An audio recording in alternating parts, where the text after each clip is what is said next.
Olá, seja bem-vinda, seja bem-vindo a mais uma revisão da lição dos adultos. Hoje é segunda-feira, dia 8 de setembro de 2025. E olha, o tema de hoje é daqueles bem profundos, né? Idolatria e o mal. A gente vai mergulhar lá em Êxodo 32, naquele episódio famoso e até infame do bezerro de ouro. A ideia é tentar desvendar as implicações disso tudo, não só o que aconteceu, mas o que essa história revela, assim, sobre essa tendência da idolatria e suas consequências. Exato. E para fazer isso a gente vai explorar as fontes bíblicas, claro, e também alguns comentários que ajudam a gente a entender o contexto, né? A missão é tirar as lições cruciais dali, entender por que essa transgressão foi tão grave e como isso, de alguma forma, ainda conversa com a gente hoje. Ótimo. Então vamos direto para o olho do furacão. Êxodo, capítulo 32, o cenário é... Puxa vida, impressionante. O povo tinha acabado de ser liberto do Egito, né, milagres e tudo mais. Estão lá, no pé do Monte Sinai. Moisés sobe o monte para receber a lei de Deus e ele demora. 40 dias, não é pouca coisa. E o pessoal lá embaixo começa a ficar impaciente, agitado. Pois é, uma impaciência que, olha, vira rebelião muito rápido. Eles vão até Arão, o irmão de Moisés, e falam basicamente, faz aí uns deuses pra gente seguir, porque esse Moisés aí que tirou a gente do Egito sumiu. A gente não sabe o que aconteceu com ele. Tá lá em Êxodo 32, verso 1. É difícil de acreditar a rapidez com que a fé deles parece evaporar, né? E Arão, talvez por fraqueza, talvez para ganhar tempo, não se sabe bem, pede as joias de ouro do povo. E aí, com esse ouro todo, ele faz o quê? Um bezerro de ouro fundido.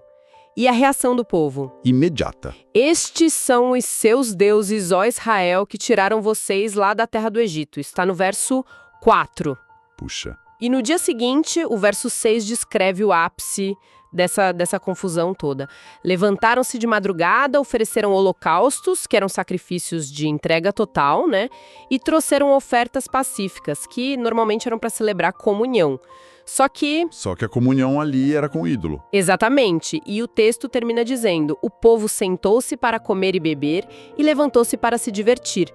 Mas que diversão era essa, afinal? Essa é a pergunta, né? A análise que a gente tem das fontes sugere, com bastante força até, que esse bezerro não foi uma ideia tirada do nada. Provavelmente tinha ligação com deuses bem conhecidos lá do Egito, de onde eles tinham acabado de sair.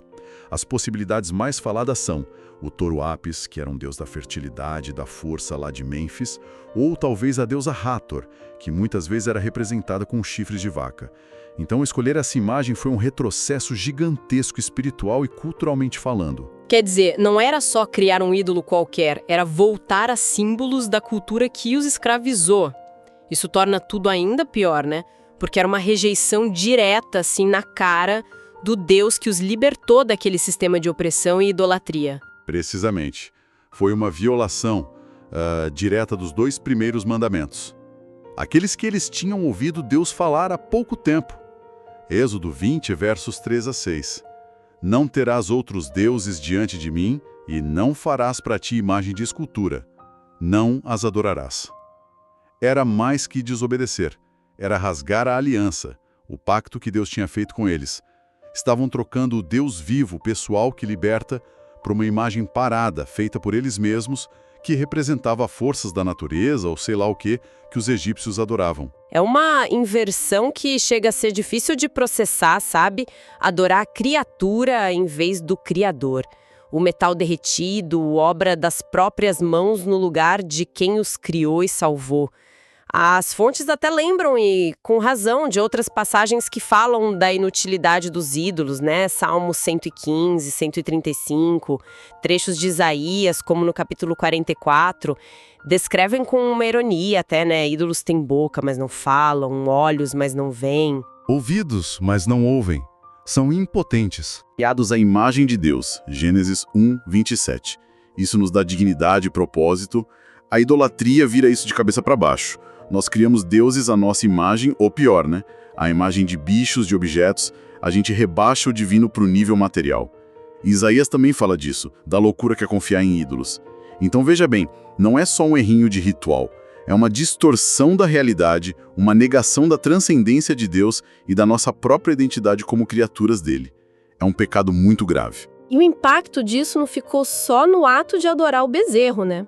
A análise faz uma ponte interessante entre essa história lá do deserto e o que o apóstolo Paulo escreve séculos depois, lá em Romanos capítulo 1, versos 22 a 27. Paulo fala de gente que, dizendo-se sábia, tornou-se louca. E aí, mudaram a glória do Deus incorruptível em semelhança da imagem de homem corromptível, de aves, quadrúpedes e répteis. Parece que ele estava descrevendo o bezerro de ouro, não acha? Como essa história antiga espelha o que Paulo diz sobre nós, seres humanos. A conexão é muito forte, sim. Paulo argumenta ali em Romanos 1 que quando as pessoas rejeitam conhecer a Deus, isso leva a uma mente, digamos, reprovada e a um caminho de degradação moral. A idolatria, como a gente viu, é justamente essa troca, a glória de Deus pela imagem de algo criado. E segundo a análise, a idolatria faz isso. Ela apaga a diferença essencial entre o Criador e a criatura. Uma diferença que textos como o Eclesiastes 5.2, Deus está nos céus e tu estás sobre a terra, mostram que é básica. Quando essa fronteira some, seja com um bezerro de ouro visível ou com ídolos mais escondidos no coração, a gente corta a ligação vital com a fonte da verdade, da moralidade. E essa ruptura tem efeito prático imediato. Voltando lá para Êxodo 32.6, depois de comer e beber diante do ídolo, o texto diz que o povo levantou-se para se divertir. A análise traz comentários como de Ellen White em Patriarcas e Profetas, que dizem que essa diversão não era inocente. Era mais uma entrega a festas meio desregradas, sabe? Uma imitação das festas idólatras do Egito. Ou seja, a adoração errada levou direto para o comportamento errado. Existe mesmo essa ligação tão direta entre adorar um ídolo e a degradação moral? A análise argumenta que, sim, essa ligação é direta, intrínseca.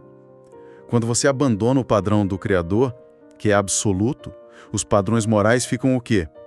Relativos, subjetivos, ou pior, ficam definidos pelos nossos próprios desejos sem freio, ou pelos caprichos que a gente atribui aos ídolos.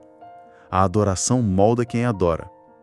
Se você adora um Deus de amor, justiça, santidade, você é chamado a refletir isso. Agora, se você adora um ídolo que representa poder bruto, ou fertilidade sem limites, ou só capricho mesmo, seu comportamento tende a ir por aí. A idolatria, ao colocar algo inferior no lugar de Deus, rebaixa também o nosso padrão de conduta. O foco sai do sagrado e vai para o profano. E isso traz a conversa direto para a nossa realidade, né? A análise não deixa essa história só lá atrás. Diz que nós, seres humanos, continuamos especialistas em fabricar nossos próprios ídolos. A idolatria não acabou com as estátuas antigas, só mudou de roupa. E a pergunta que o material deixa no ar é: de que jeito, hoje, a gente continua adorando a criatura no lugar do Criador?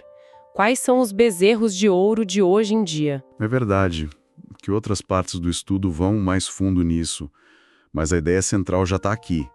A essência da idolatria continua a mesma. Um ídolo moderno, pensando como a análise coloca, não precisa ser uma estátua, pode ser qualquer coisa. Uma pessoa, um objeto, uma ideia, um desejo, um hábito que toma um lugar central na nossa vida, um lugar que só Deus deveria ocupar. É aquilo que pega nossa lealdade principal, sabe? Nossas afeições mais profundas, nosso tempo, nossa energia mental, emocional, mais do que a nossa devoção ao Criador. E quando a gente começa a pensar assim, a lista de possíveis ídolos modernos fica enorme e, vou te dizer, até um pouco desconfortável, né? O material cita vários exemplos, e não é só o óbvio, tipo correr atrás de dinheiro, poder, fama. A lista vai desde o orgulho, o egocentrismo que colocam a gente no centro de tudo, até vícios como drogas, álcool, pornografia, mas inclui também coisas que em si podem até ser boas, mas viram ídolos quando sobem para o pedestal errado. O trabalho excessivo, a busca sem fim por prazer, a obsessão com aparência, com saúde, a dependência de entretenimento passivo, tipo TV, videogame, o consumismo, seguir cegamente ideologias políticas, sociais. até relacionamentos, família, namoro, quando viram o foco absoluto da vida. Exato. A análise até sugere que a gente pode agrupar esses ídolos modernos, tipo ídolos de poder e posses, dinheiro, carreira, ídolos de prazer e fuga, vícios, entretenimento, ídolos de autoimagem, orgulho, busca por aprovação e até ídolos de relacionamentos ou ideias, colocar pessoas ou causas no lugar de Deus. O ponto-chave mesmo é que qualquer coisa criada, por melhor que seja, pode virar um ídolo se receber a adoração e a lealdade que só pertencem a Deus. E qual o perigo disso? Se não estamos mais nos cursando a estátuas, qual o problema de ter outras prioridades fortes na vida? O perigo, segundo a análise, é enorme e nos transforma. Para pior, a idolatria mexe com o nosso caráter, nosso jeito de pensar, nossos valores, nossos relacionamentos. Tem um princípio espiritual forte que as fontes destacam. A gente se torna parecido com aquilo que a gente contempla e adora. Se o nosso foco principal, a nossa adoração na prática, vai para um ídolo, seja sucesso, prazer, o próprio eu ou outra coisa, a gente começa a refletir as características desse ídolo. Nossa identidade vai se deformando. A gente troca a profundidade, a segurança de um relacionamento com Deus eterno por interações com substitutos que, no fim das contas, são vazios, passageiros e incapazes de nos salvar ou satisfazer de verdade. Prometem muito, mas entregam pouco no que realmente importa. Entendi. Então a idolatria não é só errada porque Deus mandou não fazer. É errada porque nos deforma, nos diminui, nos afasta da nossa verdadeira identidade e propósito como imagem de Deus. Adorando a criação, a gente se torna menos do que fomos feitos para ser. Essa é a conclusão da análise, exatamente. A idolatria é uma cilada, promete liberdade e satisfação, lembra do faça-nos deuses? Mas, na verdade, leva à escravidão de desejos menores e à degradação moral e espiritual.